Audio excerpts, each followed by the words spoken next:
There goes that man's jockstrap. Oh my God, did you see that? America's team? Yeah, right. Oh, baby, it's a big day in sports. There's nothing like battling it out with your teammates all season long to go win a championship. Green Bay's got it this year. Huge move for them. I think it's going to be a game changer. We have a lot to talk about this busy week in the sports world. Welcome to the In a League of Their Own podcast.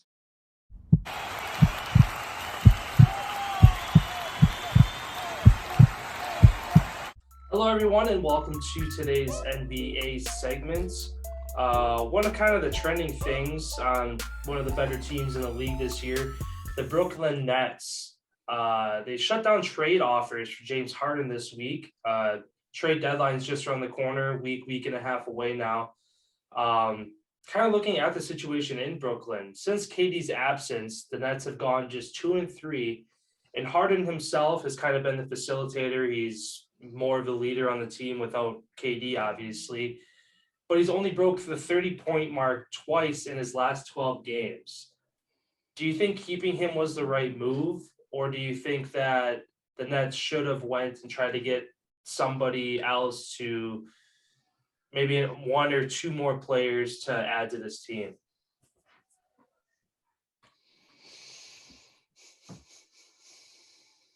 Obviously, I feel like it was a good choice keeping him. Just because of the fact you brought him in last year. You guys had a great year, not healthy. This year, you have the COVID-imposed thing, so you have Kyrie for half the games. Now you have KD out for a long stretch. Harden's already missed some time earlier in the year. I feel like it's just a big disaster for the Nets this season as a whole. I don't think they're ever going to be able to catch their full stride as what their team can be because of all these lapses of time where not all of them are being on the court at the same time. He's still a great player. Everybody has some shit games here and there. I feel like he's trying to do too much. And when you try to do too much, more times than not, you end up doing too little and you don't really make an impact. So I just feel like that's the position that he's in right now, trying to carry the team. And it's not the same James Harden when he was on the Houston Rockets and was playing with a bunch of nobodies. He has people on his team who are decent. He's going to have to learn how to work with them. Yeah. I feel like, too, with the NBA kind of putting the shutdown on that, forcing contact as an offensive player, where that was kind of his bread and butter of always getting to the free throw line because he's forcing contact on guys. He hasn't been getting that call this year, and his numbers have taken a drop. I feel like that's kind of been a part of it too, to where, like you said, he's on the Rockets with some nobodies. Between that and this rule, it's kind of exposing him as he's still a good basketball player, but he's not as good as people thought he was. It just showed how good of a free throw shooter he was, because if he was getting to the line, he was getting that many more points. And now that the game has changed and they're not calling that anymore, he's going to have to find a different way to manipulate the game. Because that's just smart, being able to draw all those fouls. Yeah. If they're going to call it, it's like they're going to give you $1 every time you make a bucket. You're going to keep making buckets because they're going to keep giving you that dollar until they say, oh, now we're going to change the rule. Oh, fuck. Now I got to find a different way to do it. Yeah. Yeah, I don't know. I mean, obviously you look at it two ways. He's still a good basketball player. So I think keeping him is the good move for now, just because they're still very much relevant in the East. But at the same time, down the road, like, is he going to be able to get Pat to break through that hump of adjusting to this rule, or is he just going to be kind of good for 20 points when he was expected for 30? Like, once you get that lower production out of him for so long, at what point do you say, okay, we got to move on from him?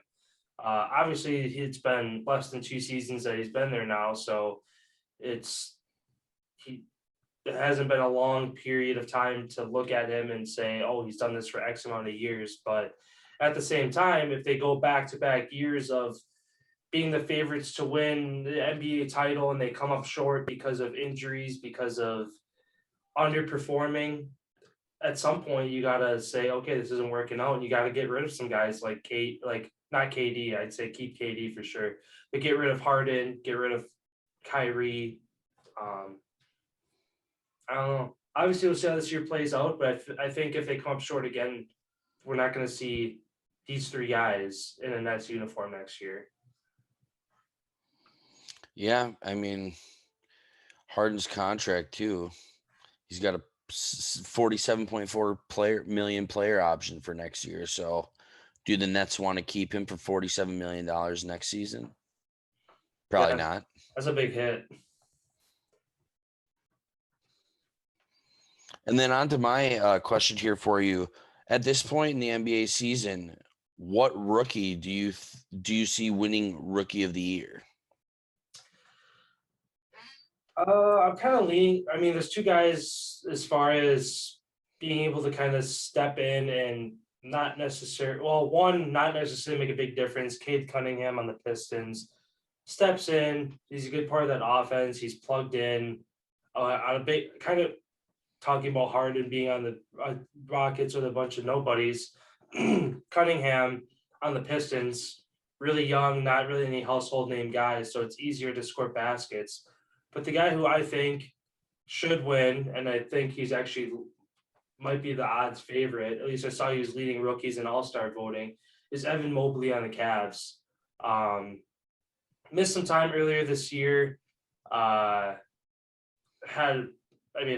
had a great collegiate career. Stepping into the NBA, kind of picked up where he left off.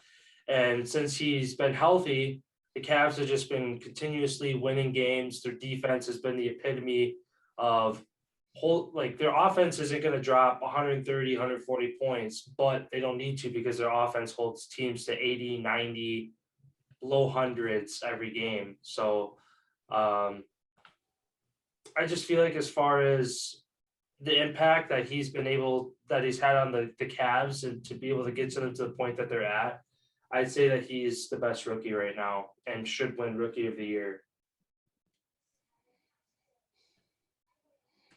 Yeah, I'd put him in the third spot for my voting. I think Scotty Barnes for the Toronto Raptors, I think he should win it. He's got fewer games played, averages just about as many points per game, has the most rebounds per game and assists,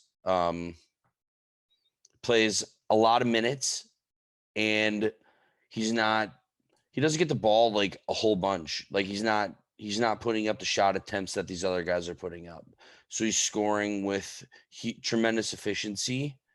And yeah, Toronto currently in the playoffs. If we were to end today, like you said, Evan Mobley, that's another reason why his name, like it's pretty much down to these three guys at this point because of, granted, Detroit bottom of the league this year, but Cunningham's been able to score a lot of points. Usually he's leading in that category out of the rookies. And then you go to Mobley and Scotty Barnes. You have two teams right now, both in the playoffs. If they end it today, both are making a big impact on their team. I feel like at the end of the year, it's going to be really close between these two guys unless they decide to give it to Cade Cunningham because he just is scoring a whole bunch of meaningless points, where I feel like there should be some more weight to how good your team is, what your impact is with your team, and not just scoring points. Yeah. Yeah, I mean, and I feel like what for MVP, it gets wrapped up earlier because it's like they're so consistent that it's like, okay, this guy's been consistent all year. Rookies, you have that leeway of they're not always the most consistent to where the guy who's leading could drop the fourth, the guy who's fifth pops off, finishes the last 2 or 3 months of the year amazing. He jumps up to first. Usually the MVP conversation is pretty even keel, but yeah, rookies. I mean, I feel like it's going to be one of the couple guys you mentioned: Barnes, Cunningham, Mobley. I just had to pull up the odds. Currently, as of January 27th, Evan Mobley was minus 218, the favorite. Second was Scotty Barnes plus 550. Cade Cunningham was plus 675. And then the other two guys on this list, Franz Wagner, plus 1400, and Josh Giddey, 1950. Yeah, Wagner, he's on the Magic, so irrelevant there. But former Michigan guy, big body guy, again, part of the defense. But I feel like that's a part of it too. The more the flashier scorers, like 3-point shooters, which Mobley and Barnes are not. Yeah, because they play the power forward position. Yeah. I don't know. I mean, a lot of it again comes down to I don't want to use the word politics, but in some ways politics as far as who's gonna get the most clicks, who's gonna get the most attention if we have this, if this guy wins it, things like that, which is why rarely you see a repeat MVP winner in the league as far back to back, because people like to see a new face, people like that rotating door of the new face of the league because it gets NBA more is too clicks, fan friendly. Yeah. But They're too much. They changed a while ago when they started changing all their rules to a less physical game. They changed to a more family friendly type atmosphere type game instead of just letting the game be the game. Yeah. But I mean, their numbers are going up, so it seems like it's working for them. Yeah, I mean, I'd say the NBA is kind of the most, well, I don't know. I feel like every league's kind of trending up. NHL probably the most, I think, as far as eyes on it. Because they finally got money. Yeah. But they finally got money to put it back on TV again. You used to have to fucking subscribe to the NHL TV app to watch the games unless it was one game a week that they had on television. Now it's almost every single night at this point. Since football's ended, you can watch almost every single game. Yeah. You're seeing it more now, which is a good thing. Mm-hmm. Just like the NBA. Turn on the NBA, turn on the TV every night. There's 4 or 5 games probably every night that are going on? Yeah, usually. At least 2. Yeah. I think 2 or 3 is the minimum that you'll see. So that's eyes on the sport. Yeah. Yeah, sounds good. That will wrap up today's NBA segment. Head over to our NHL talk where we talk about the cross-conference close matchup between Toronto and Minnesota, as well as the Dallas Stars, and if they can turn their season around and find themselves in the playoffs.